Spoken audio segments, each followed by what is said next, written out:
আসসালামু আলাইকুম। আশা করি সবাই ভালো আছেন। আজকে আমরা আ ত্রিকোণমিতিক অনুপাতের ৯.১ এর ৫ নম্বর অঙ্কটা সমাধান করব। অঙ্কটার মধ্যে বলছে ABC সমকোণী ত্রিভুজের কোণ B একটি সমকোণ। কোণ B একটি সমকোণ। নির্দিষ্ট করে বলছেই যে কোণ B টাই সমকোণ হবে। কোণ B একটি সমকোণ, tan এর সমান √3 হলে √3 sin a * cos a সমান 3/4 এর সূত্রটা যাচাই করো। দেখো তার আগে তোমাদের ত্রিভুজ সম্পর্কে একটু ভালোভাবে ধারণা থাকতে হবে। দেখো আমরা কি জানি বলতো, ত্রিভুজের 3 কোণের সমষ্টি কত ডিগ্রি? 180 ডিগ্রি। তাহলে এখানে বলছে কোণ B একটি সমকোণ। এখানে কোনো নির্দিষ্ট করে বলা আছে তুমি যে বি কোণটা দিবা সেই কোণটা সমকোণ হতে হবে। তাহলে দেখো আমি যদি ত্রিভুজটা এইভাবে আর্ট করি, এইভাবে আর্ট করলাম, এই যে দেখো তো এটা সমকোণ হচ্ছে। এখানে আমার যেহেতু আমি হাত দিয়ে আর্ট করেছি একটু বাঁকা হতেই পারে, স্বাভাবিক ব্যাপার।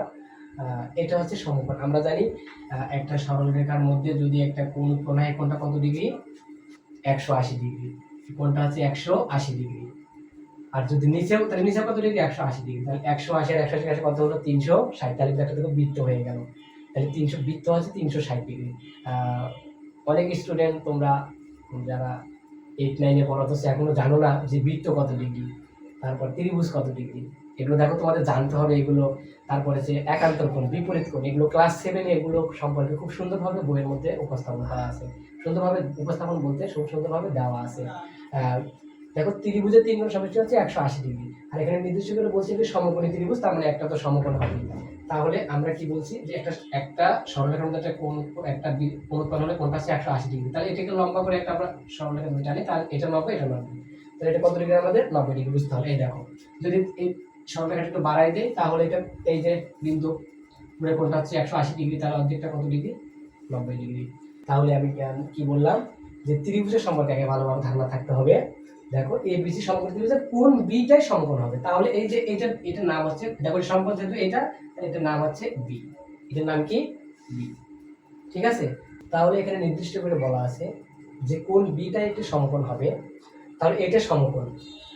আর হচ্ছে এটা হচ্ছে, এটা ধরলাম এ, তাহলে এটা বি, এটা ধরলাম আমরা সি। তাহলে বিটা সমকোণ আছে, এটা ধরেছি এ, এটা ধরেছি সি। এখানে কি বলেছে? tan a, tan a, তার মানে tan a এটাই হবে হচ্ছে কি ওই অন্তর্ভুক্ত সূক্ষ্ম কোণ, যেটা বলেছিলাম যে tan a, এ বলছে, তাহলে এটাই হচ্ছে অন্তর্ভুক্ত সূক্ষ্ম কোণ। দেখো এখানে বলা আছে যে এটাই হবে অন্তর্ভুক্ত সূক্ষ্ম কোণ। আর হচ্ছে কোণ বিটা হবে সমকোণ। তাহলে এই যে এ ধরে, তাহলে এটা হচ্ছে অন্তর্ভুক্ত সূক্ষ্ম কোণ। তাহলে এটা আমাদের হচ্ছে অন্তর্ভুক্ত সূক্ষ্ম কোণ আছে। সূক্ষ্ম কোণ কাকে বলে তোমরা কিন্তু অনেকেই জানো না। 90 ডিগ্রি থেকে ছোট কোণগুলো কোণকে বলে কি? সূক্ষ্মকোণ। 90 ডিগ্রি থেকে ছোট সূক্ষ্মকোণ। তাহলে আমাদের এখানে বলছিল যে ত্রিভুজের কোণ দিয়ে একটি সমকোণ, সমকোণ আমরা করেছি। আর এ বলছে tan এ বলা আছে এ, তারপরে এটা হচ্ছে অন্তর্ভুক্ত সূক্ষ্মকোণ। তাই এটা তো 90 ডিগ্রি ছোট, তাই নয় কি? কারণ আমাদের পুরোটাই টোটালটা 180 ডিগ্রি আমরা জানি ত্রিভুজের। এটা যদি 90 হয়, বাকিটা হয়তো 45 করে আছে, মানে যাই আছে আর কি। তাহলে এটা হচ্ছে অন্তর্ভুক্ত সূক্ষ্ম কোণ। আর এটা তোমাদের জানতে বুঝতে হবে, এটা মাথায় রাখতে হবে যে অন্তর্ভুক্ত সূক্ষ্ম কোণের যেটা বিপরীত পাশে থাকে, মানে অপোজিট পাশে যেটা থাকবে, ওটার নাম হচ্ছে বিপরীত বাহু। বিপরীত বাহু, অথবা ওইটার নাম হচ্ছে লম্ব। লম্ব অথবা কি বিপরীত বাহু, এটা তোমাদের মাথায় রাখতে হবে। তাহলে আমি কি বলেছি? অন্তর্ভুক্ত সূক্ষ্মকোণের বিপরীত পাশে যে বাহুটা থাকবে সেটা হচ্ছে বিপরীত বাহু অথবা লম্ব। তোমাদের বইয়ের মধ্যে বিপরীত বাহুই লেখা আছে। আর হচ্ছে সমকোণ যেটা থাকবে, সমকোণের বিপরীতে যেটা থাকবে, সমকোণের বিপরীত যেটা থাকবে, ওইটার নাম হচ্ছে আমাদের অতিভুজ। এটা একটু মাথায় রাখতে হবে। তাহলে সমকোণ যেটা হবে, সমকোণের বিপরীতে যেটা থাকবে সেটা হচ্ছে অতিভুজ। আর হচ্ছে অন্তর্ভুক্ত সূক্ষ্মকোণ যেটা দেওয়া থাকবে, সূক্ষ্মকোণের বিপরীত বাহুটার নাম হচ্ছে বিপরীত বাহু। আর হচ্ছে নিচে বাকি যেটা থাকবে সেটা হচ্ছে ভূমি। আর ভূমির আর একটা নাম আছে সন্নিহিত বাহু। দেখো তোমাদের বইয়ে এটা লেখা আছে, তোমরা অবশ্যই এটা মাথায় রাখবা। এটা তোমাদের এমসিকিউর জন্য খুব গুরুত্বপূর্ণ। ভূমির আরেকটা নাম হচ্ছে সন্নিহিত বাহু। সন্নিহিত বাহু। দেখো তাহলে আমি একটা এক্সাম্পল দিচ্ছি। তাহলে মনে করো এটা এটা ত্রিভুজ। এখানে 90 ডিগ্রি কোনটা বলো তো? এই যে এটা কিন্তু 90 ডিগ্রি, এটা 90 ডিগ্রি। এটা 90 ডিগ্রি, তাহলে বিপরীত কোনটা? এই যে এটা। তাহলে এটা হচ্ছে অতিভুজ, এটা হচ্ছে অতিভুজ, এটা অতিভুজ। আর হচ্ছে এটা যদি অতিভুজ হয়, মনে করো এটা বলেছে হচ্ছে সূক্ষ্মকোণ, তাহলে সূক্ষ্মকোণের বিপরীত পাশে যেটা থাকবে সেটা হচ্ছে আমরা জানি বিপরীত অথবা লম্ব। তাহলে এটা হচ্ছে সূক্ষ্মকোণের বিপরীত কোণটা এটা, তাহলে এটা হবে লম্ব। তাহলে ভূমি দাঁড়াবে কোনটা বলো তো, এই যে বাকিটা, এটা হচ্ছে ভূমি।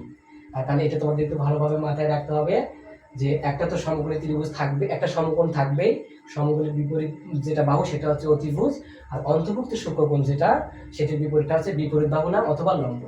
আর হচ্ছে ভূমির আরেকটা নাম হচ্ছে সন্নিহিত বাহু। দেখো এই অঙ্কটা আমাদের সমাধান করার জন্য আমরা একটা পিথাগোরাসের উপপাদ্য অনুসারে আমরা সূত্র জানি কিনা যে অতিভুজ স্কয়ার সমান লম্ব স্কয়ার প্লাস ভূমি স্কয়ার, সূত্র জানি কিনা এটা আমাদের আগে জানতে হবে যে অতিভুজ স্কয়ার সমান লম্ব স্কয়ার প্লাস ভূমি স্কয়ার। এটা অতিভুজ স্কয়ার সমান লম্ব স্কয়ার প্লাস ভূমি স্কয়ার। তাহলে এই সূত্রটা আমাদের জানতে হবে। দেখো এই সূত্রটা থেকে আমরা আরো দুইটা সাব সূত্র বের করতে পারবো। এটা হচ্ছে মেইন সূত্রটা, অতিভুজ স্কয়ার সমান লম্ব স্কয়ার প্লাস ভূমি স্কয়ার। দেখো এটা সূত্র, এই সূত্রটা থেকে আমরা আরো দুটো সূত্র কিভাবে করতে পারি, আমরা সমান চিহ্নের ওই পাশেগুলো এই পাশে নিয়ে যাব, এই পাশেগুলো এই পাশে নিয়ে যাবো, পক্ষান্তর করবো। আর পক্ষান্তর করলে চিহ্নের কোনো পরিবর্তন হয় না, তাহলে সবগুলো এই পাশে নিয়ে আসো। তাহলে লম্ব স্কয়ার প্লাস ভূমি স্কয়ার সমান অতিভুজ স্কয়ার। অতিভুজ স্কয়ার আমি পক্ষান্তর করলাম। পক্ষান্তর করার পর দেখো এখন আমরা সূত্র করতে পারবো। যদি লম্ব স্কয়ার বলে তাহলে কি হবে সূত্র বলো তো, অতিভুজ স্কয়ার এই ভূমি পাশে প্লাস পাশে কি হবে মাইনাস ভূমি স্কয়ার। তাহলে সূত্রকে তো লম্ব স্কয়ার সূত্র কি দাঁড়ালো, অতিভুজ স্কয়ার মাইনাস ভূমি স্কয়ার, অতিভুজ স্কয়ার মাইনাস ভূমি স্কয়ার। আবার যদি ভূমি স্কয়ারটা রাখি, এপাশে যদি ভূমি স্কয়ার রাখি তাহলে কি হবে, এপাশে এই যে অতিভুজ স্কয়ার, তারপর এই পাশে আমাদের ভূমি লিখেছি, তাহলে লম্বের পাশে প্লাস পাশে কি হবে মাইনাস লম্ব স্কয়ার। দেখো এই তিনটা সূত্র তুমি যদি মনে রাখতে পারো তাহলে এমনগুলো তুমি সবগুলো করতে পারবে। এই নলেজ সূত্র জানো, এই দুটো সূত্র একটু মুখস্থ রাখবা যে অতিভুজ স্কয়ার সমান লম্ব স্কয়ার ভূমি স্কয়ার আমরা জানি পিথাগোরাসের উপপাদ্য অনুসারে। আর এই সূত্রটা আমরা এটা পক্ষান্তর করেছি করে দুইটা সাব সূত্র পেয়েছি, একটা ভূমি লম্ব স্কয়ার একটা ভূমি স্কয়ার। যখন এখানে তুমি লম্ব রাখবা ভূমির পাশে প্লাস এর সাথে হলো কি মাইনাস, যখন এখানে তুমি ভূমি রাখবা তখন লম্বের পাশে প্লাস এর সাথে হলো কি মাইনাস। তাহলে এই তিনটা সূত্র দিয়ে আমরা অঙ্ক গুণা করব। তার আগে দেখো এই অঙ্কটা এখন সমাধান করার জন্য তাহলে আমরা এই অঙ্কটা এখন সমাধান করতে পারি। তাহলে এখানে আমাদের বলেছে দেওয়া আছে কি বলতো, tan এর সমান √3 দেওয়া আছে, tan এর সমান √3 এটা দেওয়া আছে, tan এর সমান √3। আচ্ছা আমরা কি জানি বলতো, কোনো একটা স্বাভাবিক সংখ্যা মানে কোন একটা, এটা তো বাস্তব সংখ্যা, কোনো একটা স্বাভাবিক সংখ্যা অথবা যে কোনো একটা সংখ্যা, ওই সংখ্যা মানে ওটা হচ্ছে লব, সংখ্যাটা বুঝতে হবে তো ওই সংখ্যাটা মানে লব, ওর নিচে মনে আমাদের 1 থাকে সবসময়, কি থাকে 1 থাকে, নিচে মনে 1 থাকে, যে কোনো সংখ্যা মানে নিচে 1 আছে, তার মানে যে কোনো সংখ্যা মানে লব হলো, ওটা হচ্ছে লব, আর নিচে 1 আছে, স্বাভাবিক সংখ্যা 3, তার মানে নিচে কি মনে কি আছে 1 আছে, তার মানে 3টে পুরো সংখ্যা হলো কিনা, তাহলে এটা হচ্ছে লম্ব, এটা হচ্ছে ভূমি। তাহলে সেই রকম দেখো এখানে আমাদের tan এর সমান ছিল √3, তাহলে √3 নিচে আমাদের কিছু নাই, তাহলে বুঝতে হবে কি আছে 1 আছে, তাহলে √3টা হচ্ছে উপরে, √3টা হচ্ছে থাকলো, আর নিচে কি আছে 1 আছে, এটা আমরা এইভাবে একটু লিখলাম। এটা কি কারণে এইভাবে লিখলাম আমি বলতেছি, √3 নিচে হচ্ছে কি কারণ, আমরা জানি যে প্রত্যেকটা সংখ্যা তার নিচে মনে 1 থাকে। তাহলে আমরা tan দেখো তো ওই যে সূত্র টেরা লম্বা ভূত মানে কি tan এর সূত্র লম্ব বাই ভূমি, লম্ব বাই কি ভূমি, তাহলে tan সমান কি লম্ব বাই ভূমি, টেরা লম্বা ভূত। তাহলে লম্ব বাই ভূমি যদি হয় তাহলে এখানে আমাদের এই যে √3 কি বলতো লম্ব, আর এই যে 1 আছে মানে কোনো কিছু নাই। দেখো এই অঙ্কটা গুরুত্বপূর্ণ খুবই, দেখো এখানে অনেক স্টুডেন্ট এই অঙ্কটা করতে হয়তো বা ওরা নার্ভাস হয়ে যাবে যে হাউ ইজ ইট পসিবল, তাহলে আমাদের এখানে tan এর সমান √3 আছে, তাহলে সমস্যা হতে পারে। এটা মনে রাখবে এইভাবে যে √3 ওখানে আছে, কোনো সমস্যা নেই, আমাদের যে কোনো একটা, আমরা জানি যে কোনো একটা সংখ্যা থাকলে মানে ওর নিচে মনে 1 থাকে, তাহলে এখানে 1 আছে, একটাই হচ্ছে আমাদের এই যে নিচে ভূমি, আর হচ্ছে এই √3টা হচ্ছে আমাদের লম্ব। তাহলে আমরা tan এর সূত্র কি জানি লম্ব বাই ভূমি। তাহলে এখানে লম্ব কোনটা বলতো, আমরা এখানে কিছুক্ষণ আগে আমি শিখিয়েছি যে অন্তর্ভুক্ত সূক্ষ্মকোণের বিপরীত পাশে যেটা থাকে ওটা বিপরীত বাহু অথবা লম্ব। তাহলে লম্ব জায়গায় কি আছে √3, তার মানে এখানে লম্ব আমাদের √3। আর আছে এখানে ভূমি মানে ভূমি আমাদের কত আছে 1, ভূমির আরেকটা নাম কি বলছি সন্নিহিত বাহু, তাহলে এই যে ভূমি হচ্ছে এটা, তাহলে ভূমি হচ্ছে কত 1, তাহলে আমাদের বের করতে হবে কি বলতো অতিভুজ বের করতে হবে। অতিভুজ যদি আমরা বের করি তাহলে আমরা অঙ্কটা খুব ইজিলি সলভ করতে পারবো। এখানে আমাদের প্রমাণ করতে বলছে √3 sin a * cos a = 3/4। দেখো আমরা খুব সহজেই আমরা পিথাগোরাসের উপপাদ্য দিয়ে আমরা অঙ্কটা সমাধান করতে পারবো। তার আগে একটু দেওয়া আছে বলে আমরা লিখি। দেওয়া আছে কি বলতো, বিসিটা আমাদের কি বিপরীত বাহু। তাহলে বিপরীত বাহু কি দেওয়া আছে বিসি, তাহলে বিপরীত বাহু বিসি সমান কত দেওয়া আছে √3 এবং আমাদের কি দেওয়া আছে ভূমি দেওয়া আছে অথবা সন্নিহিত বাহু। তোমরা লিখবা এটা, এটাই লিখবা যে সন্নিহিত বাহু লিখবে, এটা লিখলে ভালো হবে। সন্নিহিত বাহু দেওয়া আছে কত বড় 1। সন্নিহিত বাহু 1 কি আছে AB সমান 1। সন্নিহিত বাহু AB সমান 1। সন্নিহিত বাহু AB সমান কত 1। তাহলে আমাদের বের করতে হবে কি এসি মানে অতিভুজ বের করতে হবে। তাহলে আমরা ওই যে সূত্র শিখছি অতিভুজ স্কয়ার সমান লম্ব স্কয়ার প্লাস ভূমি স্কয়ার। তাহলে আমাদের সরাসরি লিখবা, আমরা জানি লেখার প্রয়োজন নাই, তোমরা লিখবা অতিভুজ স্কয়ার সমান লম্ব স্কয়ার প্লাস ভূমি স্কয়ার। অতিভুজ আমাদের কি আছে এখানে বলতো এসি, তাহলে এসি স্কয়ার সমান লম্ব স্কয়ার প্লাস ভূমি স্কয়ার। লম্বটা কি আছে আমাদের বিসি স্কয়ার প্লাস ভূমিটা আছে আমাদের কি এবি তারপরে স্কয়ার। তাহলে অতিভুজ স্কয়ার সমান লম্ব স্কয়ার প্লাস ভূমি স্কয়ার। বুঝতে পেরেছো কিনা এই পর্যন্ত? আচ্ছা, তাহলে এখানে দেখো আমাদের বিসির মান কত আছে বলতো √3। বিসির মান হচ্ছে √3। আচ্ছা, তারপরে √3 তারপরে এখানে কি আছে সূত্রের আমাদের স্কয়ার, এই স্কয়ার দিলাম এ প্লাস এবির মান কত আছে বলতো, এর মান কত আছে 1। তাহলে আমরা এখানে 1 দিলাম তারপরে স্কয়ার। আচ্ছা, এখন আমাদের দেখো তো এসি, এই পাশে এসি রাখলাম। দেখো তো এসি আমাদের এই পাশে স্কয়ার আছে, যদি সমানের এই পাশে স্কয়ার থেকে ওই কি হয় রুট হয়। এটা তোমরা সবাই জানো যে এই পাশে স্কয়ার তার পাশে হবে কি বলতো রুট। তাহলে পুরোটার উপরে রুট আছে, তাহলে এই পাশে এসি লেখার কোনো প্রয়োজন নাই, নো নিড। এখন দেখো আমরা রুট দিলাম এখানে। এখন কি বলছে দেখো √r² কি যায় কাটা, তাহলে থাকলো এখানে বলতো 3 প্লাস 1। তাহলে আমাদের √3 কত বলতো 4। 3 কত হয় 4। তাহলে অতএব এসি সমান √4। আমরা জানি ক্যালকুলেশন করলে আমরা জানি √4 মানে হচ্ছে কত 2। দেখো এই জিনিসগুলো তো তোমরা জানো হয়তো বা √4 মানে কত 2, √9 মানে কত 3। তোমরা তো হয়তো বা মূলদ সংখ্যা তোমাদের প্রথম অধ্যায় ছিল বাস্তব সংখ্যা হয়তো বা তোমরা শিখেছো যে হচ্ছে মূলদ সংখ্যা কোনগুলো অমূলদ সংখ্যা কোনগুলা। দেখো পূর্ণবর্গ সংখ্যা আমাদের যেগুলো আছে পূর্ণবর্গ সংখ্যা কোনগুলা বলো তো? পূর্ণবর্গ সংখ্যা কোনগুলা? এই 4, 9, 16, 25, 36, 49, 64, 81, 100, 121, 144, 169, 196, 225, 256, 289, তারপর 324। দেখো এইগুলো হচ্ছে পূর্ণবর্গ সংখ্যা। এই পূর্ণবর্গ সংখ্যাগুলোকে যদি আমরা রুট করি তাহলে এগুলো মূলদ সংখ্যা। আর যদি মনে করো রুট মনে করো 17 আছে, √17 17 কি পূর্ণবর্গ সংখ্যা না, তাহলে এটাই হচ্ছে আমাদের অমূলদ সংখ্যা। কিন্তু যদি বলে যে √25, তাহলে √25টা কিন্তু আমাদের মূলদ সংখ্যা, কারণ √25 করলে আসবে 5, একটা পূর্ণ সংখ্যা আসবে। আর প্রত্যেকটা স্বাভাবিক সংখ্যা বা প্রত্যেকটা পূর্ণ সংখ্যায় মানে হচ্ছে মূলদ সংখ্যা। বুঝতে পেরেছো? তাহলে আমরা যেটা করতেছি সেটাতে আসি আমরা। তাহলে এসির মান পাইলে আমাদের কত বলতো 2, তারপর অতিভুজ পাইছি আমরা 2। এই তো হয়ে গেল আমাদের। আমরা অতিভুজও পেলাম, আমাদের সন্নিহিত বাহু আছে, বিপরীত বাহু আছে, মানে লম্ব আছে, ভূমিও আছে, আমাদের অতিভুজ আছে। তাহলে আমাদের এটা করতে অসুবিধা আছে? তাহলে আমাদের দেওয়া আছে কি মূল অঙ্কটা মানে লেফট সাইডে কি দেওয়া ছিল এটা সমান এটা প্রমাণ করতে হবে। তাহলে এটা একটু লেফট সাইড লিখি, লেফট হ্যান্ড সাইড বাম পক্ষ।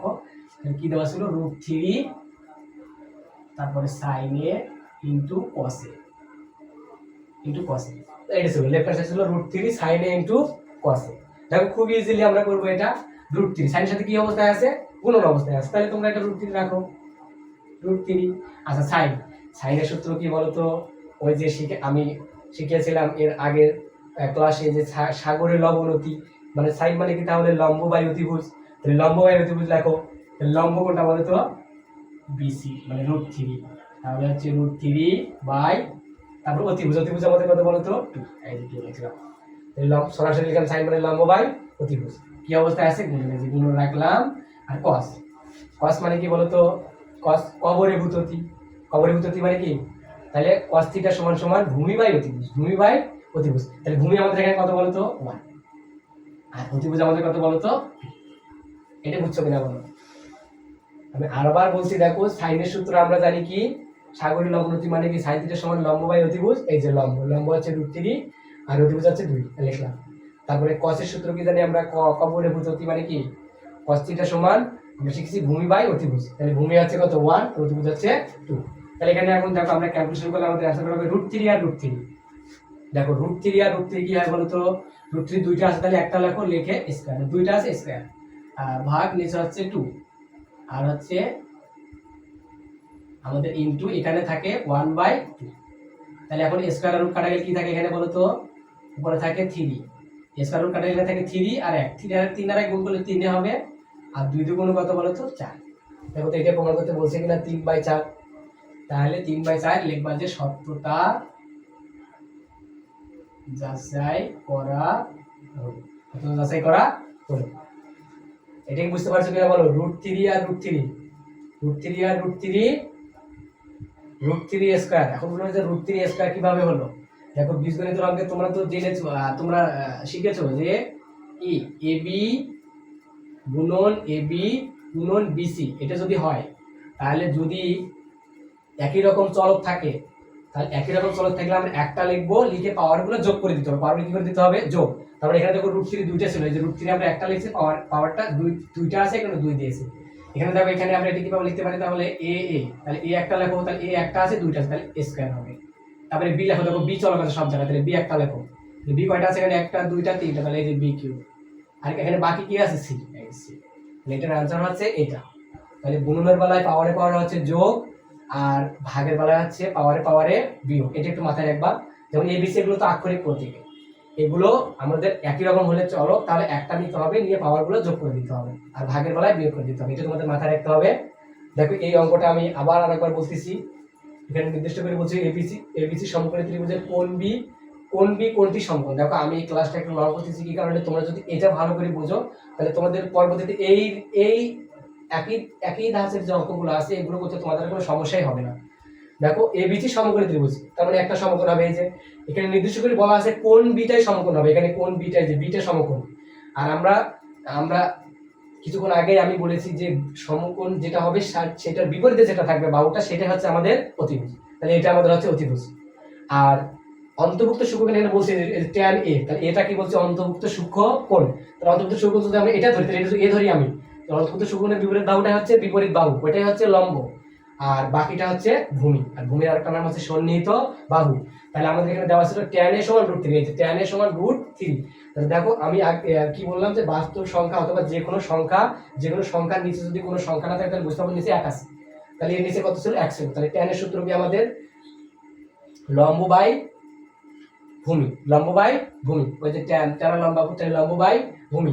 তাহলে লম্ব আমাদের √3, তাহলে √3 আমাদের কি বলতো লম্ব, তাহলে ত্রিভুজে এই যে দেখো এটা হচ্ছে লম্ব, এটা হচ্ছে লম্বটা √3 দিলাম, আর ভূমিটা কত 1, এই যে 1 দেওয়া। তাহলে বের করতে হবে কি বলতো আমাদের, দেখো তোমাদের দুইটা তথ্য দেওয়া থাকবে, একটা তথ্য বের করতে হবে। তাহলে এখানে অতিভুজ বের করতে হবে। তাহলে আমরা জানি অতিভুজ স্কয়ার সমান লম্ব স্কয়ার প্লাস ভূমি স্কয়ার, সরাসরি সেই সূত্রটাই আমি বসিয়েছি। তাহলে অতিভুজ সমান লম্ব স্কয়ার প্লাস ভূমি স্কয়ার। এই যে বিসি এখন লম্ব স্কয়ার প্লাস ভূমি স্কয়ার, আমরা এগুলো লিখলাম কি কারণে, অনেকে আবার বললো যে ভাই আবার এগুলো লিখলি কি কারণে। দেখো এটাই তো, বিসি তো লম্ব আর এবি তো হচ্ছে ভূমি, তাহলে হচ্ছে লম্ব স্কয়ার প্লাস ভূমি স্কয়ার। তাহলে লম্ব হচ্ছে বিসি, বিসির মান কত দেওয়া আছে √3, তারপর হচ্ছে এবি এর মান কত আছে 1, তারপর স্কয়ার প্লাস স্কয়ার প্লাস দিয়েছি। আর এই পাশে যদি স্কয়ার থাকে ওই পাশে কি হয়, রুট হয়। তাহলে দেখো এই রুট আর এই স্কয়ার কাটা, তাহলে থাকলো এখানে 3 প্লাস 1 এর উপর স্কয়ার মানে 1, 1 এর উপর তুমি যাই তুলে দাও 1ই হবে, আর রুট তো আছে, তাহলে 3 আর 1 আমাদের কত হয় 4, তাহলে √4 করলে আমাদের কত আসবে 2। তাহলে দেখো এসির মান অতিভুজ আমরা পাইলাম কত 2, তাহলে অতিভুজ আমরা 2 পেলাম। এখন আমাদের মূল অঙ্কটা কি বলছে, √3 sin into cos এর সমান 3/4, এটা প্রমাণ করতে হবে, সত্যতা যাচাই করতে হবে। তাহলে আমরা এটা লিখছি, লেফট হ্যান্ড সাইড দিয়ে লিখছি যে √3 sin into cos এ, √3 টা আমরা রেখেছি। তাহলে সাইনের সূত্র আমাদের কি লম্ব বাই অতিভুজ, তাহলে লম্ব আমাদের কি এখানে √3, আর অতিভুজ হচ্ছে কত 2, এই যে 2 লিখছি। আর cos এ, তাহলে cos এর সূত্র কি বলতো, ভূমি বাই লম্ব, তাহলে ভূমি আমাদের এখানে কত 1 আর লম্ব হচ্ছে 2, দুঃখিত ভূমি বাই অতিভুজ, cos এর সূত্র আছে কয় ভুলে আমার ভূমি বাই অতিভুজ, তাহলে হচ্ছে ভূমি হচ্ছে 1, অতিভুজ হচ্ছে 2। তার এখানে √3 আর √3 কয়টা আছে, দুইটা, যেহেতু কাটাকাটি করা যায় না তাহলে উপরে উপরে গুণন করে দেব, নিচে নিচে গুণন করে দেব, শেষ। তাহলে √3 আর √3 √3 লিখে তার উপর স্কয়ার দিয়েছি, কারণ দুইটা আছে কারণ স্কয়ার, আর 1/2 আছে, নিচে তো 2 আছে। তাহলে এই যে স্কয়ার আর রুট কাটা গেল, থ্রি থাকলে উপরে থ্রি, আর এক গুণগুলো তো 3 আর এক গুণগুলো তো 3 হয়, আর আছে 2 2 4, এটাই প্রমাণ করতে বলছে। আশা করি ক্লাসটা তোমাদের ভালো লেগেছে। আজকে এই পর্যন্ত, সবাই ভালো থাকবেন, ধন্যবাদ।